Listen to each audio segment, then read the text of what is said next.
Now, we do know that the fallout from the Epstein files isn't limited to Westminster. Our foreign correspondent Luana Basso has been looking at how the impact is spreading across the UK and beyond. So King Charles III has said he is ready to support UK police investigating new claims involving the former Prince Andrew and his links to convicted sex offender Jeffrey Epstein. Buckingham Palace said the King would cooperate if approached by Thames Valley Police, who are assessing reports that Andrew shared confidential trade information with Epstein in 2010, after Epstein had already been convicted of soliciting a minor. Police are also reviewing renewed allegations that Epstein flew a young woman to Britain to meet with Andrew at Royal Lodge, his former home near Windsor. The ongoing scandal appears to be hitting public trust. A recent poll shows support for the monarchy has dropped to 45%. Across the Atlantic, attention is now turning to the US Congress.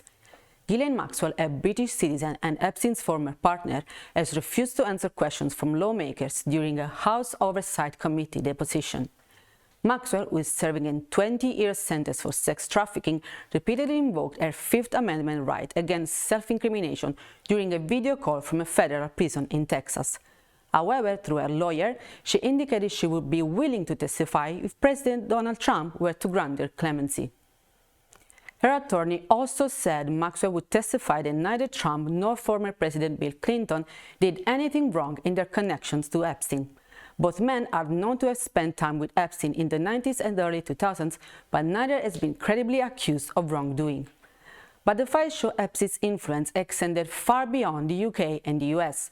Across Europe, officials have resigned or faced investigations after the documents revealed relationships more extensive than previously disclosed.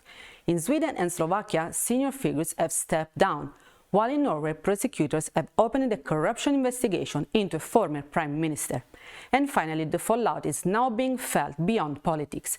Singer Chaperone has announced she has left the talent agency led by Casey Wasserman, whose name appears in the Epstein files. Ron said she has a duty to protect her team and believes meaningful change in the industry requires accountability. Wasserman has said he deeply regrets flirtatious emails he exchanged with Ghislaine Maxwell in 2003 and has faced calls to step down as chairman of the Los Angeles 2028 Olympic Games. Back to you in the studio. Thank you, Luana.